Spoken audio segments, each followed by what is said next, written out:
The Russo Brothers is a new movie that's written and directed by The Electric State. Wait, that sounded bad. Maybe I should have rewrote my script before releasing this. If you haven't already, make sure to like and subscribe for more videos if you like this kind of content, but let's get into today's review. The Electric State is Netflix's new attempt at making a futuristic kind of movie that has an absurd budget at over $300 million. And yes, there are some answers as to why it has such a big budget, but let's talk about the movie first. So yeah, it's about this orphan teenager, Michelle, played by Millie Bobby Brown, who travels across the American West in hopes of finding her long-lost brother, who she thought was dead. Along with her is a drifter played by Chris Pratt, who just is Chris Pratt. But another little character that's with her is this little yellow robot that supposedly is actually her brother and is guiding her to his body. I don't know if that spoils the movie, but honestly, I don't care. You know, I don't think it's a big surprise that this movie's not great. It has the Russo brothers directing, which, you know, they're not terrible directors, obviously. They've directed some of the best MCU movies, but their movies outside of the MCU have all been stinkers. You know, you would think that a movie that has a $300 million budget, the one thing that they would make sure is good is the script. I'm not even talking about great. I'm talking about good. And the script's just not good. And that's definitely where the movie suffers most. I wish I could say even a nice thing about like Chris Pratt and Millie Bobby Brown on screen together, but honestly, their chemistry just doesn't really hit me in a way that's like friendly or, you know, family-like, because, you know, throughout the movie, their characters are supposed to become this kind of family bond, and it just doesn't feel that way. I really don't like when movies force us to have feelings for these characters and, you know, what's happening to them, instead of actually writing a compelling backstory and giving us reason to actually feel emotional for our characters. And this movie does a lot of that. The big one, I think, is Millie Bobby Brown's character, Michelle, and her relationship with her long-lost brother. You know, it's supposed to be that he was the only person that she had during the time of the war breaking out, of all the robots taking over, and, you know, there's a line where she was like, he's all that I had.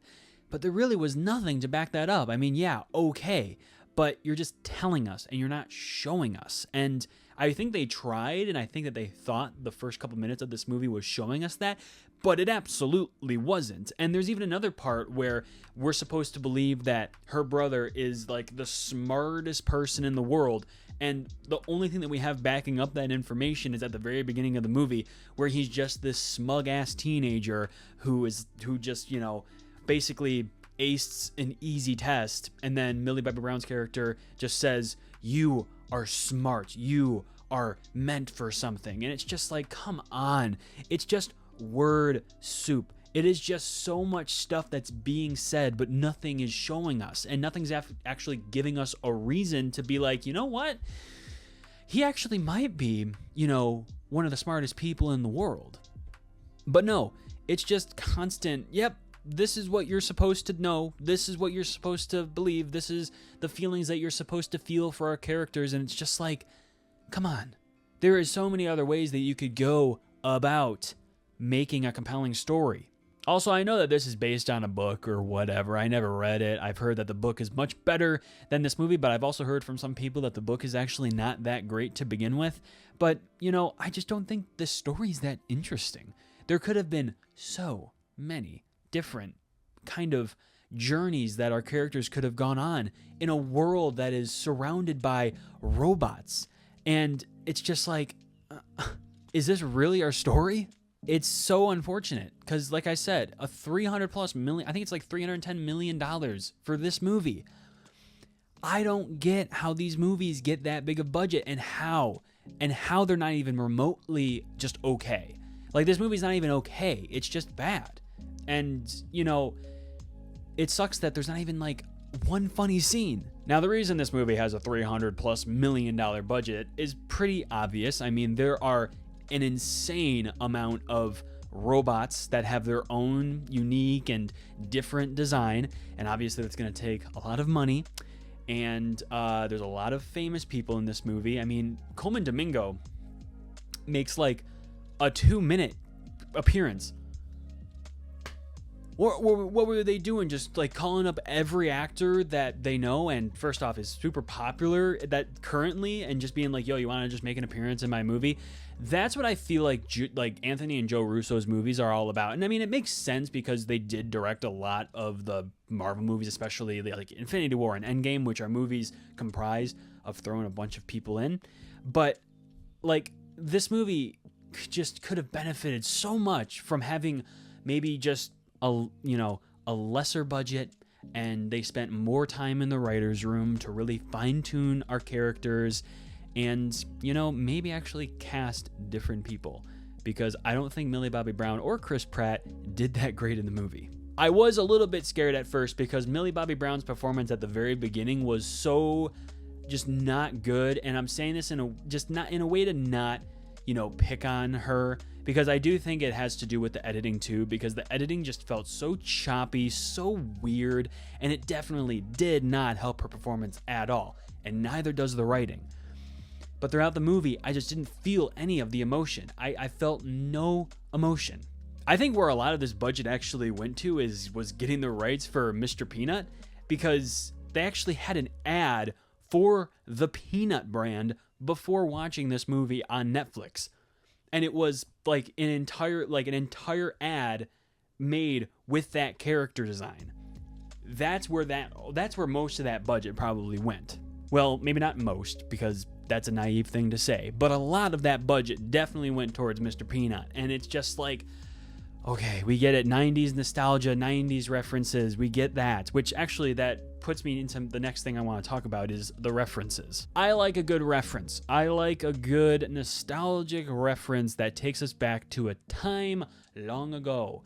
Not saying that the 90s were that long ago, but actually they are getting there. But anyways, this movie is filled upon just like this huge mountain of references. And I'm just like, why do there has to be so many references? We get it. It's in the 90s. We get it. It's a wasteland. This is basically Fallout that takes place in the 90s. Why do we need all these references? We don't. It's product placement. That's just where they got all of that money. Now, that's just a little nitpick. That's not even like the worst part of this movie. Like I said, most of the problems come from the writing. I just think that it's so boring.